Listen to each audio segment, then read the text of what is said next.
નમસ્કાર, કેમ છો બધા? મજામાં ને? તો આજથી આપણું દ્વિતીય સત્ર ચાલુ થાય છે. તો આપણે દ્વિતીય સત્રની અંદર આપણું પ્રકરણ 8 છે. ગણિત વિષયની અંદર પ્રકરણ 8, તે પ્રકરણનું નામ છે દશાંશ સંખ્યાઓ. દશાંશ સંખ્યાઓ વિશે આપણે અભ્યાસ કરવાનો છે. તો જ્યારે આપણે દશાંશ સંખ્યાનો અભ્યાસ કરવાનો છે તો સૌ પ્રથમ પહેલાં દશાંશ એટલે શું તેના વિશે માહિતી મેળવવાની છે. તો રવિ અને રાજુ એ પોતાની પેન્સિલની લંબાઈ માપે છે.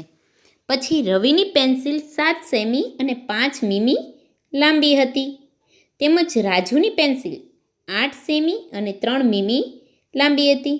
તો દશાંશનો ઉપયોગ કરીને આપણે તેને સેન્ટીમીટરમાં આ લંબાઈ વ્યક્ત કરવાની છે. તો આપણને ખબર જ છે કે 10 મીમી બરાબર કેટલા થાય? 1 સેમી થાય. તો 1 મીમી બરાબર 1/10 સેમી અથવા તો 1 દશાંશ સેમી એટલે કે 0.1 સેમી પણ લખી શકાય છે. ત્યાર પછી આપણે રવિની પેન્સિલની લંબાઈ જોઈ, બરાબર. એ તો આપણે જોયું કે 10 મીમી બરાબર કેટલા થાય? તો 1 સેમી. 1 મીમી બરાબર કેટલા થાય? તો 1/10 સેમી. તો હવે રવિની પેન્સિલની લંબાઈ શોધવાની છે. તો 7 સેમી અને 5 મીમી તેને આપણે સેમીમાં દર્શાવવાના છે. એટલે 7.5/10 સેમી એટલે કે 7 સેમી અને 1 સેમીનો 5 દશાંશમો ભાગ એટલે કે 7.5 સેમી એ રીતે દર્શાવી શકાય. 7 આખા અને 5/10 છે એટલે કે 10 છે એટલે કે એક સંખ્યા પછી પોઈન્ટ આવશે એટલે કે 7.5. એ જ રીતે રાજુની પેન્સિલની લંબાઈ 8 સેમી અને 3 મીમી છે. તો 3.8/10 સેમી એટલે કે 8 સેમી અને 1 સેમીનો 3 દશાંશ જેટલો ભાગ એટલે કે 8.10. કારણ કે 10 છે એટલે એક સંખ્યા પછી પોઈન્ટ આવશે એટલે કે 10ને આપણે પોઈન્ટમાં દર્શાવી દીધા. તો આ રીતે દશાંશ રૂપે પણ દર્શાવી શકાય. દશાંશ એટલે કે પોઈન્ટ આપણે જે છે 1/10 એટલે કે 1/10મો ભાગ તેને દશાંશ અપૂર્ણાંક સ્વરૂપમાં આપણે 0.1 સેમી એ રીતે દર્શાવી શકીએ છીએ. એને 0.1 સેમી રીતે લખી શકાય. એને વંચાય કઈ રીતે? એક દશાંશ. અને જે શુદ્ધ અપૂર્ણાંકનો છેદ 10 હોય તેને દશાંશ સંખ્યામાં દર્શાવવા માટે 0 અને અંશ લખી તે બે વચ્ચે ટપકું મુકાય છે એટલે કે પોઈન્ટ મુકાય છે. આ ટપકાને દશાંશ ચિહ્ન કહે છે. જે આપણે આ ટપકું કર્યું ને તેને શું કહેવાય? દશાંશ ચિહ્ન કહેવામાં આવે છે. તો હવે જે આપણે આગળ એક દશાંશનો ભાગ એક વધારે રીતે શીખીએ કે એક દશાંશ એકમ છે. હવે આ ભાગ જે છે પોઈન્ટ પછીની જે સંખ્યા આવે દશાંશ રૂપે દર્શાવવાની હોય છે અને ત્યાર પછીના જે પોઈન્ટ પછીની સંખ્યા હોય એને એકમ, દશક, સો એ રીતે દર્શાવવાના છે. હવે અહીં જે છે બ્લોકનો થપ્પો પડેલો છે, બરાબર. તો આ કેટલા થપ્પા છે બ્લોકના? 2 થપ્પા છે. બ્લોકના કેટલા થપ્પા છે? 2. અને પછી છૂટા કેટલા છે એટલે કે પોઈન્ટ પછીના કેટલા છે? 3 છે. 1, 2 ને 3. તો આપણે તેને દશાંશ રૂપે એકમ રીતે દર્શાવવું હોય તો 2 આખા બ્લોકના થપ્પા છે એટલે 2 આવશે ત્યાં એકમની જગ્યાએ 2 અને દશાંશ એટલે કે અડધા તેના તો એ કેટલા છે? 3 છે. તો 3 આપણે લખી શકીએ. એને લખાય કઈ રીતે? 2.3 લખી શકીએ છીએ અને 2.3 તરીકે પણ વાંચી પણ શકીએ છીએ. એ જ રીતે આપણે બીજું એક ઉદાહરણ જોઈએ જ્યાં એક કરતાં વધારે એકમ છે. દરેક ટાવર 10 એકમો દર્શાવે છે. આ એક ટાવર છે એમાં 10 એકમ દર્શાવે છે. આ બીજો એકમ છે ટાવર છે તેમાં પણ 10 એકમ દર્શાવે છે. ત્યાર પછી છે એ ટાવર છે એ 1, 2 ને 3 અલગ અલગ દર્શાવે છે, બરાબર. અને પછી સાવ છૂટક છે એટલે કે પોઈન્ટ પછીના દર્શાવે છે તે. તો આપણે અહીં કોષ્ટક રૂપે દશાંશ, એકમ, દશક, પછી 100 આવતા હોય તો 100 લખી શકાય. તો આપણે એકમની જગ્યાએ કેટલા છે? તો એમાં આવશે 3 અને દશકમાં કેટલા છે? 2 છે. 2 ટાવર છે એટલે 2 લખવાના. અને દશાંશમાં કેટલા છે છૂટક? 5 છે એટલે 5 આવશે. હવે એને આપણે દશાંશ રૂપે દર્શાવવો હોય તો આ સંખ્યાને દશાંશ રૂપે કઈ રીતે દર્શાવાય? હવે જોઈએ કે દશકમાં કેટલા છે? 2 થપ્પી છે. 10 10ની કેટલી થપ્પી છે? 2. એટલે કે 20, બરાબર? 20 વત્તા પછી એકમમાં કેટલા છે? 3. 20 વત્તા 3 વત્તા દશાંશમાં કેટલા છે? 5. 5/10, કારણ કે આપણે દશાંશ લખ્યા છે એટલા 5/10, બરાબર. હવે એને પોઈન્ટ રૂપે દર્શાવવા છે. 20 ને 3 કેટલા થાય? 23. પછી પોઈન્ટ અને 5 એટલે કે 10 છે એટલે એક સંખ્યા પછી પોઈન્ટ આવશે એટલે 23.5 તેને વંચાય છે. હવે આપણે શીખવાનું છે સંખ્યા રેખા પર દશાંશ સંખ્યાનું નિરૂપણ કઈ રીતે કરવું. તો અપૂર્ણાંક સંખ્યા રેખા પર નિરૂપણ કર્યું, તો હવે આપણે દશાંશ સંખ્યાને પણ સંખ્યા રેખા પર નિરૂપણ કરતા શીખવાનું છે. તો આપણે 0.6ને સંખ્યા રેખા પર કઈ રીતે દર્શાવવા? તો 0.6 એ 0થી મોટી છે, પરંતુ 1થી નાની સંખ્યા છે, જેમાં 6 દશાંશ છે. સંખ્યા રેખા પર 0 અને 1ની વચ્ચેની લંબાઈને 10 સમાન ભાગોમાં વિભાજિત કરવા પડે છે. તો આપણે એમાંથી છઠ્ઠા ભાગને નીચે મુજબ દર્શાવવાના છે. તો 0 અને 1ની વચ્ચેની 5 સંખ્યા લેવાની છે. 0 અને 1ની વચ્ચેની 5 સંખ્યા લેવાની છે સંખ્યા રેખા ઉપર. હવે 2.3ને આપણે કેવી રીતે દર્શાવવા? એ આપણે દર્શાવી 0.6ને પણ આપણે આ રીતે દર્શાવી શકીએ. હવે 2.3ને તો એને આપણે આ બાજુ 2 અને 3ની વચ્ચે દર્શાવી શકીએ છીએ. તો આ રીતે સંખ્યા રેખા પર પણ દશાંશ સંખ્યાનું નિરૂપણ કરી શકાય છે. હવે સંખ્યાઓને કોષ્ટક રૂપે પણ દર્શાવવામાં આવે છે. તો સામાન્ય ઉકેલ આપણે એક સંખ્યા કોષ્ટક આપેલો છે અને એમાં એ છે કે 20.5ને કોષ્ટકમાં દર્શાવો એમ કીધું છે, બરાબર. આપેલ અંકની સ્થાન કિંમત જણાવવાની કીધી છે. તો સંખ્યા કઈ છે? 20.5 અને બીજી કઈ છે? 4.2. સંખ્યા લખી નાખી. ત્યાર પછી આપણે જોવાનું છે કે એને દશાંશ, એકમ, દશક એ સુધી લખવાનું. 100 સુધી હોય, 1000 સુધી આવે, પણ અહીંયા આપણે જોઈ લીધું કે 5 છે એ દશાંશમાં આવશે, કારણ કે પછી પોઈન્ટ છે એટલા માટે, બરાબર. પોઈન્ટ પછીની સંખ્યા બધી દશાંશમાં આવે. પછી એકમ 0 એકમમાં આવશે, દશકમાં 2 અને દશાંશમાં શું આવશે? 5 આવશે. તો એ જ રીતે 4.2માં 2 છે એ દશાંશમાં આવશે, પછી પોઈન્ટ છે, ત્યાર પછી 4 એકમમાં આવશે અને દશકમાં કાંઈ નથી, એમાં શૂન્ય છે. તો આ રીતે કોષ્ટકમાં પણ દર્શાવી શકીએ છીએ. હવે બીજું એક ઉદાહરણ જોઈએ કે દશાંશ સ્વરૂપે લખવાનું છે. શબ્દોમાં છે તેને આપણે દશાંશ સ્વરૂપે લખવાનું છે. 2 એકમ અને 5 દશાંશ. 2 એકમ અને 5 દશાંશ. એમાં શું કહે છે કે 2 એકમ અને 5 દશાંશને દશાંશ સ્વરૂપે દર્શાવો, એટલે 2.5. એને કઈ રીતે દર્શાવાય? 2.5. ત્યાર પછી 30 અને 1 દશાંશ. તો આપણે 30.1, બરાબર. દશાંશ કીધું હોય એટલે ફરજિયાત પોઈન્ટ પછી જે સંખ્યા મૂકવાની. ત્યાર પછી ત્રીજું એક ઉદાહરણ છે. નીચેની દરેકને દશાંશ સ્વરૂપે લખો. એને આપણે દશાંશ સ્વરૂપે દર્શાવવાના છે, એટલે કે પોઈન્ટમાં. હવે પહેલું છે એ 30 વત્તા 6 વત્તા 2/10. તો હવે એને આપણે કઈ રીતે દર્શાવવા? તો અહીં આપણે ખબર જ છે કે કેટલા દશક છે, એકમ છે અને દશાંશ છે, આપણે ખબર જ છે, બરાબર. તો 3 દશક છે, 3 દશક છે, 6 શું છે? એકમ છે, અને 2 શું છે? એ દશાંશ છે. એટલે આપણે તરત જ ગોઠવી શકીએ. એટલે કે દશકના 3, એકમના 6 અને દશાંશના 2, એટલે કે 36.2. એ રીતે આપણે તેને દર્શાવી શકીએ છીએ. ત્યાર પછી 600 વત્તા 2 વત્તા 8/10. તો તેને પણ આપણે દશાંશ રૂપે દર્શાવી શકીએ છીએ. 100 છે, બરાબર. એટલે 6 છે એ 100ના એકમમાં છે, પછી 2 છે એ એકમમાં છે અને 8 છે એ દશાંશમાં છે. તો એને દશાંશ સ્વરૂપે આપણે 602.8 રૂપે દર્શાવી શકીએ છીએ. ત્યાર પછી આપણે દશાંશ તરીકે અપૂર્ણાંકને દર્શાવવાના છે. આપણે જોયું કે અપૂર્ણાંક કે જેનો છેદ 10 હોય તો તેને કેવી રીતે દશાંશ સ્વરૂપે લખી શકાય, તો એ જ આપણે શીખવાનું છે. તો 11/5 એને આપણે કેવી રીતે લખવા કે છેદમાં 10 આવવા જોઈએ. તો એને 5ને આપણે કોની સાથે ગુણીશું તો 10 આવશે. તો 5ને 2 સાથે એટલે 5 દુ 10 અને ઉપરને પણ એ સંખ્યા સાથે ગુણવાના એટલે કે 11 દુ 22. એટલે આપણે શું મળે છે 22/10. તો એને આપણે 22/10 છે એને પોઈન્ટ રૂપે દશાંશ રૂપે દર્શાવવા હોય તો 2.2 રૂપે દર્શાવી શકીએ છીએ.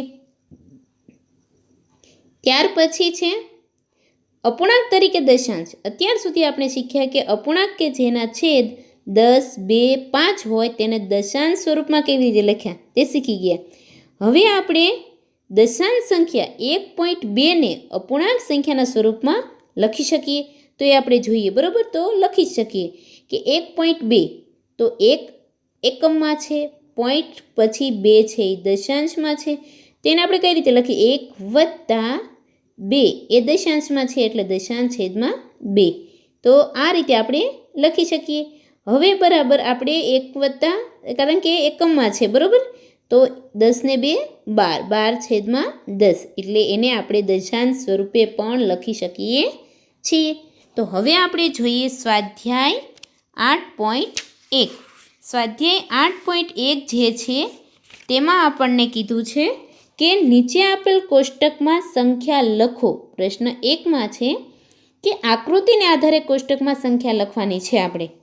તો એમાં પહેલી આકૃતિ જે છે એમાં 3 ટાવર છે બરાબર, કે 3 ટાવર જે છે એમાં આપણને શું આપેલું છે તો અહીં આપણે કોષ્ટક જોઈએ છીએ ને તો દશાંશનું છે, પછી એકમ, દશક અને 100 સુધીનું છે. તો અહીં તો આપણે પહેલી આકૃતિમાં દશાંશ, એકમ અને દશક જ છે. તો આપણે પહેલી આકૃતિ પહેલા ખાનામાં લખવાનું છે બરાબર. તો દશાંશમાં કેટલા છે? દશાંશમાં 2 છે, 1, 2. તો આપણે દશાંશમાં લખવાના છે 2 તમારે બરાબર. પછી એકમમાં 1 જ આવશે કારણ કે 1 જ છે. પછી દશકમાં કેટલા ટાવર છે એટલે કે થપ્પી કરેલી છે, કેટલી થપ્પી આખી છે તો 3 છે એટલે દશકમાં આવશે 3. અને 100માં કંઈ નથી તો ખાલી પણ રાખી શકાય અને શૂન્ય પણ મૂકી શકાય. તો આ રીતે લખવાનું છે બરાબર. 31.2 આવશે. તો 3, 1, 2. હવે બી એમાં આપણે જોઈએ દશાંશમાં કેટલા છે 1, 2, 3, 4. દશાંશમાં આવશે 4. ત્યાર પછી દશકમાં કેટલા આવશે? એકમમાં તો કાંઈ નથી બરાબર, એકમ છે જ નહીં તો એકમમાં મૂકવાનો છે આપણે 0. ત્યાર પછી દશકમાં મૂકવાનો છે 1 અને 100માં કેટલા મૂકવાના છે? 100માં પણ 1 જ મૂકવાનો છે કારણ કે એ એક જ થપ્પી આખી છે એટલા માટે. તો આ રીતે આપણે તેને 110.4. તો આ રીતે તમારે કોષ્ટકમાં જે પાઠ્યપુસ્તકની અંદર તમારે કોષ્ટક આપેલું છે તેમાં તમારે લખી નાખવાની છે રકમ. ત્યાર પછી પ્રશ્ન 2. પ્રશ્ન 2માં એવું કહે છે કે નીચેની દશાંશ સંખ્યાઓને સ્થાન કિંમતના કોષ્ટકમાં લખો. આપણે આગળ શીખી ગયા ને કે દશાંશ, એકમ, દશક, 100 એનું કોષ્ટક બનાવવાનું અને પછી તેને ફક્ત કોષ્ટકમાં દર્શાવવાના છે. તો આપણે અહીં પહેલાં એક એનું કોષ્ટક બનાવીએ બરાબર, 19.4નું, કે એને આપણે કઈ રીતે કોષ્ટકમાં દર્શાવવા. તો તેમાં કોષ્ટકમાં આપણે દર્શાવીએ તો પહેલાં તો સૌ પ્રથમ 100. ત્યાર પછીની ખાનું આવશે દશક. ત્યાર પછીનું ખાનું આવશે એકમ અને ત્યાર પછીનું ખાનું આવશે દશાંશ. તો આ રીતે તમારે દશાંશ બરાબર ખાનું બનાવવાનું છે. પછી તેમાં આપણે રકમ લખવાની છે. તો પહેલી રકમ છે એ 19.4. તો પોઈન્ટ પછીની સંખ્યા દશાંશમાં જ આવે હંમેશા બરાબર, એટલે 4 દશાંશમાં આવશે. પછી એકમમાં શું આવશે? 9 આવશે. દશકમાં શું આવશે? 1 આવશે. અને 100માં શું આવશે? 0 આવશે. એટલે એમાં કાંઈ છે નહીં. તો આ રીતે તમારે કોષ્ટક બનાવીને પછી તમારે પાકી બુકમાં લખવાનું છે. આ આપણે એનું કોષ્ટક થયું.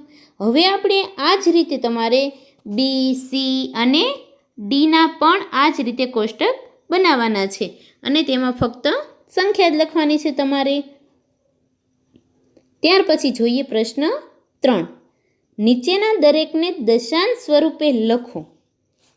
જે શબ્દોમાં છે તેને આપણે દશાંશ રૂપે જ લખવાનું છે. પહેલું છે 7 દશાંશ. તો 7 દશાંશ છે, દશાંશ જ કીધું છે, એમાં એકમ દશકની સંખ્યા આપેલી નથી. એટલે આપણે ફક્ત એને દર્શાવીશું 0.7. ત્યાર પછી બી 2 દશક અને 9 દશાંશ. એમાં શું કહે છે કે 2 દશક છે અને 9 દશાંશ છે. તો અહીં એકમ આપેલું નથી એટલે એકમની જગ્યાએ આપણે મૂકવાનું છે 0. દશકની જગ્યાએ શું આવશે 2, એકમની જગ્યાએ 0, પછી દશાંશ અને પછી આવશે 9, પોઈન્ટ પછી 9. તો આ રીતે 20.9 થશે. ત્યાર પછી સી 14.6. તો આપણે આમાં સીધું જ ખબર પડી ગઈ 14 પોઈન્ટ અને 6. ત્યાર પછી ડી 100 અને 2 એકમ. 100 અને 2 એકમ. 100 બરાબર, એટલે સોના ખાનામાં 1, દશકમાં 0 અને એકમમાં આવશે 2. ત્યાર પછી 2 100 અને 2 એકમ. દશાંશ કંઈ આપેલું જ નથી એટલે આપણે મૂકી દેવાનું 0. ત્યાર પછી ઈ 600.8 એટલે કે 600.8. આ રીતે આપણે દશાંશ સ્વરૂપે લખી શકીએ છીએ. પ્રશ્ન 3નો જવાબ છે. ત્યાર પછી પ્રશ્ન 4, નીચેના દરેકને દશાંશ સ્વરૂપે લખો. હવે આપણે એને દશાંશ સ્વરૂપે લખવાના છે. પહેલું એમાં શું કહે છે કે 5/10 એટલે કે 0.5 આવશે, 0.5. ત્યાર પછી બી 3 + 7/10. 3 આખા છે, 3 + 7/10 દશાંશ એટલે કે પોઈન્ટ આવશે 0.7 એટલે કે 3.7. ત્યાર પછી સી 200 + 60 + 5 + 1/10. હવે 200 + 60 + 5, તો એમાં આપણે આ 3 નો સરવાળો કરવાનો છે. 260 અને 5 એટલે કેટલા થશે 265. 265 પછી દશાંશ એટલે 0.1. ત્યાર પછી ડી 70 + 8/10 એટલે કે 70.8. ત્યાર પછી ઈ 88/10 એટલે કે 8.8. ત્યાર પછી એફ 4/2/10 એટલે કે 4.2. ત્યાર પછી જી એમાં છે 3/2. તો એમાં 3/2 એટલે કે એનું થશે 1.5. પછી આવે છે એચ, એનું 2/5 એટલે એનું થશે 0.4. પછી આવે છે આઈ 12/5 એનું થશે 2.4. પછી છે જે 3/3/5 એટલે કે 3.6. ત્યાર પછી છે કે 4/1/3 એટલે કે 4.5. તો આ બધાને આપણે દશાંશ સ્વરૂપે દર્શાવેલા છે. ત્યાર પછી આવે છે પ્રશ્ન 5, નીચેની દશાંશ સંખ્યાઓને અપૂર્ણાંક સ્વરૂપમાં લખી સરળ સ્વરૂપમાં ફેરવો. દશાંશ સંખ્યાને અપૂર્ણાંક સ્વરૂપમાં લખવાના છે. તો પહેલું છે 0.6. એ અપૂર્ણાંક સ્વરૂપ દશાંશ સ્વરૂપે છે, આપણે એને અપૂર્ણાંક સ્વરૂપે લખવાના છે, બરાબર. તો અપૂર્ણાંક સ્વરૂપે કઈ રીતે લખી શકાય? તો પહેલું છે 0.6.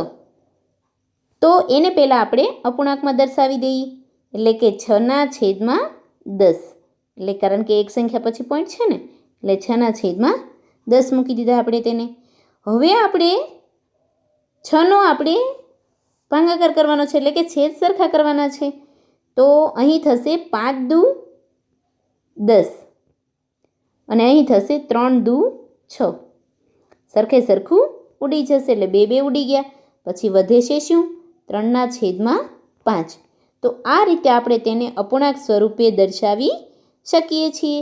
તો અહીં આપણે આ પહેલો દાખલો એ ગણ્યો. ત્યાર પછી બી 2.5.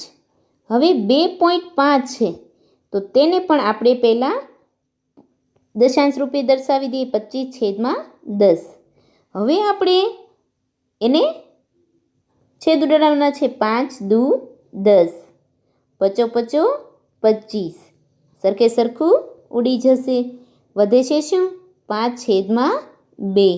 તો આ રીતે આપણે અપૂર્ણાંક સ્વરૂપે દર્શાવી શકીએ છીએ. આ છે દાખલા નંબર 5નો બી. ત્યાર પછી સી 1.0, એટલે કે આપણે એને પોઈન્ટ રૂપે, કારણ કે પોઈન્ટ પછી દશાંશ પછી એક પણ સંખ્યા નથી એટલે એક જ આવશે, એટલે એક એ સરળ સ્વરૂપમાં જ છે એટલે તેનો જવાબ ફક્ત એક જ આવશે. ત્યાર પછી ડી 3.8. હવે એને પણ આપણે 38/10.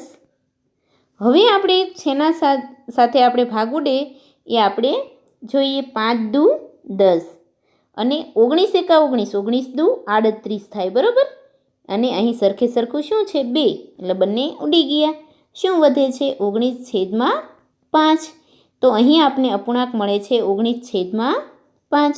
ત્યાર પછી ઈ, એફ અને જી, આ 3 દાખલા આપણે જેમ 1થી 4 કર્યા એ જ રીતે તમારે જાતે પ્રયત્ન કરવાનો છે. ત્યાર પછી આપણે જોઈએ પ્રશ્ન નંબર 6. એમાં કીધું છે કે દશાંશનો ઉપયોગ કરી નીચેના દરેકને સેમીમાં દર્શાવવાના છે. મીમીમાં છે તો આપણે તેને શેમાં દર્શાવવાના છે? સેમીમાં દર્શાવવાના છે. તો પહેલું છે 2 મીમી. તો 2 મીમી છે એને સેમીમાં દર્શાવીએ તો 10 મીમી બરાબર કેટલા થાય? 1 સેમી થાય છે. તો 1 મીમી બરાબર કેટલા થાય? 1/10 સેમી. તો આપણે સૌ પ્રથમ તેને સેમીમાં દર્શાવીએ એટલે કે 2 મીમી છે, બરાબર. 2 મીમી. 2 મીમી આપેલા છે એને આપણે દર્શાવવાના છે સેમીમાં. તો આપણે કરીશું 2 ગુણ્યા, કારણ કે 1 મીમી બરાબર શું થાય છે? 1/10 સેમી. યાદ રાખવાનું ખાસ આ કે 1 મીમી બરાબર થાય છે 1/10 સેમી. તો 2 ગુણ્યા 1/10. હવે એને સેમીમાં દર્શાવવાના છે એટલે આપણે એને પોઈન્ટ રૂપે આવશે 2 એકા 2, ગુણાકાર થઈ જાય ને એટલે 2 એકા 2/10. હવે એને આપણે સેમીમાં દર્શાવીએ તો એનો જવાબ આપણે બરાબર કરીને મળે છે 0.2. આ રીતે 0.2 સેમી આપણો થયો પહેલા દાખલાનો જવાબ. તો આ રીતે આપણે મીમીમાંથી સેમીમાં દર્શાવ્યા છે. ત્યાર પછી બીજું 30 મીમી. તો એ જ રીતે કરવાનો છે આપણે 30 મીમી એટલે કે 30 ગુણ્યા 1/10. આ ખાસ યાદ રાખવાનું છે કારણ કે 1 મીમી બરાબર 1/10 સેમી થાય. તો 30 એકા 30/10. તો હવે તેને આપણે પોઈન્ટ રૂપે દર્શાવીએ તો કદાચ તો આપણે પહેલાં તો 0 0 ઉડી ગયા. શું વધે છે? ફક્ત 3 સેમી. તો આ રીતે 3 સેમી એ દર્શાવી શકીએ છીએ આપણે. ત્યાર પછી સી 116 મીમી. 116 મીમી છે તો 116 મીમી પણ આપણે એ જ રીતે કરવાનું છે. 116 ગુણ્યા 1/10. તો 116 એકા 116, ગુણાકાર કર્યો છેદમાં 10. હવે પોઈન્ટ રૂપે આપણે તેને દર્શાવવાના છે એટલે કે એક સંખ્યા પછી પોઈન્ટ આવશે કારણ કે છેદમાં 10 છે એટલે કે 11.6. ત્યાર પછી ડી 4 સેમી અને 2 મીમી. 4 સેમી અને 2 મીમી છે તો 4 સેમી તો આખા છે એટલે કે 4 વત્તા 2 મીમી કીધા છે. 4 વત્તા પછી 2 મીમી એટલે કે 2/10. તો હવે થશે એ આપણને 4.2. આ રીતે આપણે 4.2 સેમી દર્શાવી શકીએ છીએ. ત્યાર પછી ઈ 162 ગુણ્યા 1/10. તો 162 એકા 162/10 એક સંખ્યા પછી પોઈન્ટ આવશે એટલે 16.2 સેમી. આપણે ફરજિયાત સેમી લખવાના છે. ત્યાર પછી એફ 83 મીમી એટલે કે 83 ગુણ્યા 1/10 1/10 એટલે કે 83 એકા 83/10 એક સંખ્યા પછી પોઈન્ટ એટલે 8.3 સેમી. તો આ રીતે આપણો અહીં પ્રશ્ન નંબર 6 બધા દાખલા પૂર્ણ થાય છે. ત્યાર પછી પ્રશ્ન નંબર 7 એમાં શું કહે છે કે સંખ્યા રેખા પર કઈ બે પૂર્ણ સંખ્યાઓની વચ્ચે નીચેની સંખ્યાઓનો સમાવેશ થશે અને કઈ પૂર્ણ સંખ્યા આપેલ દશાંશ સંખ્યાની નજીક છે. તો આપણે ફક્ત એને કહેવાનું છે. તો પહેલું એ જે છે એ આપણે કોની નજીક છે? 0.8 એ કોની નજીક છે? તો આપણે જોવાનું છે કોની અંદર આવશે. તો 0 છે એટલે તરત ખબર પડી જાય કે 0.8 એ 0 અને 1ની વચ્ચે આવે છે. પહેલું એનો જવાબ શું આવશે? એનો જવાબ આવશે 0 અને 8ની વચ્ચે છે. 0.8 એ કોની વચ્ચે છે? તો 0.8 એ 0 અને 1ની વચ્ચે છે. તો 0 અને 1ની વચ્ચે છે એમ લખી નાખવાનું. બરાબર, આપણે 0 અને 1ની વચ્ચે છે. હવે કોની વધુ નજીક છે એ પણ સાથે લખવાનું છે કે 0.8 એ કોની વધુ નજીક છે? તો એ 1ની વધુ નજીક છે. 1ની વધુ નજીક છે. તો આ રીતે આપણે એટલું લખવાનું છે. તો કોની વચ્ચે આવે છે અને કોની વધુ નજીક છે. કારણ કે આપણે જોતાં જ ખબર પડી જાય કે આગળ 0 છે તો એ 0 અને 1ની વચ્ચે આવે છે. કારણ કે 0 પછી શું આવે છે? 1. તો એના 0 અને 1ની વચ્ચે કેટલા ભાગ છે? 10 ભાગ પડે છે. પછી જ 1 આવે. એટલા માટે 0.8 એ 0 અને 1ની વચ્ચે છે અને સૌથી વધુ નજીક કોની આવે? 1ની વધુ નજીક આવે. ત્યાર પછી બી 5.1. તો 5.1 એ કોની વચ્ચે આવશે? તો 5 અને 6ની વચ્ચે આવશે. બરાબર ને? તો જોતાં જ ખબર પડી જાય 5.1 કોની વચ્ચે આવશે? 5 અને 6ની વચ્ચે આવશે. તો લખવાનું આપણે બીમાં કે 5 અને 6ની વચ્ચે આવશે. 5 અને 6ની વચ્ચે આવશે, વચ્ચે છે. હવે કોની વધુ નજીક છે? તો એ નજીક છે 5ની નજીક છે. તો આપણે લખવાનું 5ની નજીક છે. 5ની વધુ નજીક છે.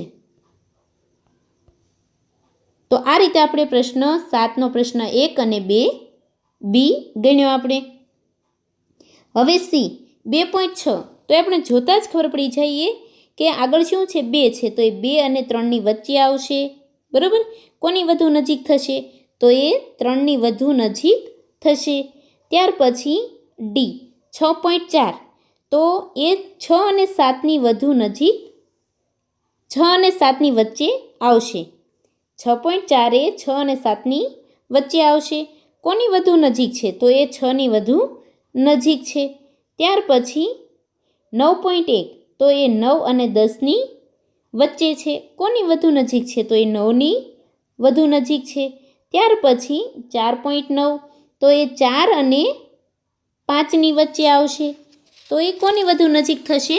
5ની વધુ નજીક થશે. કારણ કે અહીં આપણને આપેલ છે, આપણે એક ઈ ભૂલાઈ ગયું. 9.1. તો એ 9 અને 10ની વચ્ચે આવશે.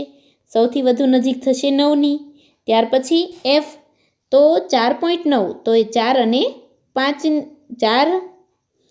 અને 5ની વચ્ચે આવશે અને કોની નજીક થશે? 5ની વધુ નજીક થશે.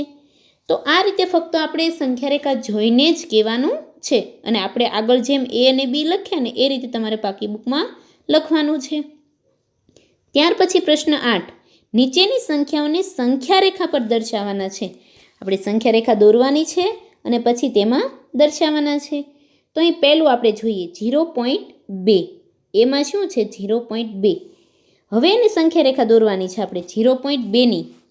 તો આપણે એક સંખ્યા દોરીએ, સંખ્યા રેખા, આ સંખ્યા રેખા દોરીએ આપણે. હવે આપણે જોઈએ 0.2 એ 0 અને કોની વચ્ચે આવશે? તો આપણે ખબર જ છે કે 0.2 એ 0 અને 1ની વચ્ચે આવશે. તો આપણે એક બાજુ 0 લખવાનું અને એક બાજુ 1 લખવાનું. અને એના કેટલા ભાગ થશે? કુલ 10 ભાગ થશે. એટલે કે 1, 2, 3, 4, 5, 6, 7, 8, 9 કુલ 10 કરવાના છે, બરાબર? એટલે આપણે 0થી ચાલુ કરવાના. 1, 2, 3, 4, 5, 6, 7, 8, 9 અને 1 છે એ પૂરો 10 ભાગ થઈ જાય, બરાબર? હવે 0.2 ક્યાં આવશે એ આપણે દર્શાવવાના છે. તો અહીં 0 પછી શું છે આવશે? અહીં 0.1 એટલે અહીં આવશે 0.2.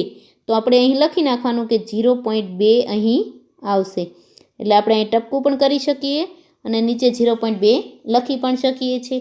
તો આ રીતે દર્શાવવાના છે. એટલે આ રીતે સંખ્યા રેખા દોરવાની છે.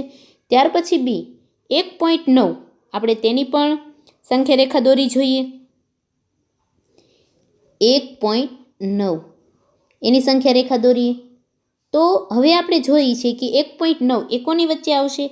1 અને 2ની વચ્ચે. તો આપણે અહીં 1 લખવાનું અને અહીં લખવાનો 2. વચમાં ભાગ કરવાના છે આપણે, બરાબર? તો 1, 2, 3, 4, 5, 6, 7, 8, 9 અને આ 10મું 2 પૂરું થાય છે, બરાબર? હવે આપણે એને 1.9 ક્યાં આવશે? તો અહીં 1 પછી 1. આ 1.1, 1.2, 1.3, 1.4, 1.5, 1.6, 1.7, 1.8, 1.9. તો અહીં આપણે આવે છે, આપણે એક આખો ગણવાનો છે, એને તો ગણવાનો નથી, બરાબર? એક આખો છે. પછી 1.1, 1.2, 1.3, 1.4, 1.5, 1.6, 1.7, 1.8 અને 1.9. તો આપણે જ્યાં 1.9 આવે ત્યાં લખી નાખવાનું, પછી રાઉન્ડ કરી દેવાનું છે ત્યાં. તો આ રીતે સંખ્યા રેખા દોરવાની છે. ત્યાર પછી તમારે સી અને ડી બંને સંખ્યા રેખા જાતે દોરવાની છે. તો સીમાં જે છે એના પણ તમારે 1 અને 2ની વચ્ચે જ લખવાની છે. અને ડીમાં તમારે 2 અને 3ની વચ્ચે એના ભાગમાં સંખ્યા રેખા લખવાની છે. ત્યાર પછી આવે છે પ્રશ્ન નંબર 9. એમાં એવું કહે છે કે આપેલ સંખ્યા રેખા ઉપર બિંદુઓ એ, બી, સી અને ડી કઈ દશાંશ સંખ્યાનું નિરૂપણ કરે છે એ આપણે દર્શાવવાનું છે. હવે અહીં જે એક સંખ્યા રેખા દોરી છે, બરાબર? એમાં એ, બી, સી, ડી કઈ દશાંશ સંખ્યા આવશે એ જ આપણે ત્યાં કહેવાનું છે. કે હવે આપણે જોઈએ બિંદુ એ 4 કીધું છે. બિંદુ એ એમાં શું આવશે એ જોઈ લે. ગણીને જ આપણે કહેવાનું છે કે એ બિંદુ ઉપર શું આવશે.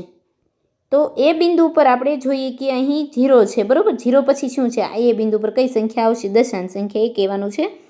તો 0.1, 0.2, 0.3, 0.4, 0.5, 0.6, 0.7 અને 0.8. એ ઉપર શું આવ્યું છે? એ બિંદુ ઉપર આવે છે 0.8. એટલે આપણે લખવાનું 0.8. એ બિંદુ પર શું આવ્યું? 0.8. ત્યાર પછી બી બિંદુ ઉપર. તો બી બિંદુ પર છે શું આવે છે એ આપણે જોઈએ. 1 પછી છે એટલે કે 1 અને 2ની વચ્ચે છે. તો 1.1, 1.1, 1.2 અને 1.3. બી ઉપર શું આવે છે? બી ઉપર આવે છે 1.3. ત્યાર પછી સી બિંદુ પર શું આવે છે? તો એમાં 2 અને 3ની વચ્ચે છે તે. તો એમાં આવશે 2.1, અહીંયા આવશે 2.2. એટલે સી ઉપર શું આવે છે? 2.2 સંખ્યા આવે છે. ત્યાર પછી ડી બિંદુ પર શું આવે છે? ડી બિંદુ કોની વચ્ચે છે? એ 2 અને 3ની વચ્ચે છે. તો આપણે ખબર જ છે કે સી બિંદુ 2.2 છે. ત્યાર પછી શું આવે છે? 2.3, 2.4, 2.5, 2.6, 2.7, 2.8 અને 2.9. એટલે અહીંયા આવશે ડી બિંદુ ઉપર 2.9. તો આ રીતે ફક્ત આપણે બિંદુ ઉપર કઈ દશાંશ સંખ્યા આવે છે એ દર્શાવવાનું છે તમારે. ત્યાર પછી પ્રશ્ન 10. એમાં એવું કહે છે કે રમેશની નોટબુકની લંબાઈ 9 સેમી અને 5 મીમી છે. તો સેમીમાં તેની લંબાઈ કેટલી થશે? આપણે તેને સેમીમાં દર્શાવવાના છે. કારણ કે મીમીમાં છે અને તો તેને આપણે સેમીમાં દર્શાવવાના છે. 9 સેમી અને 5 મીમી છે.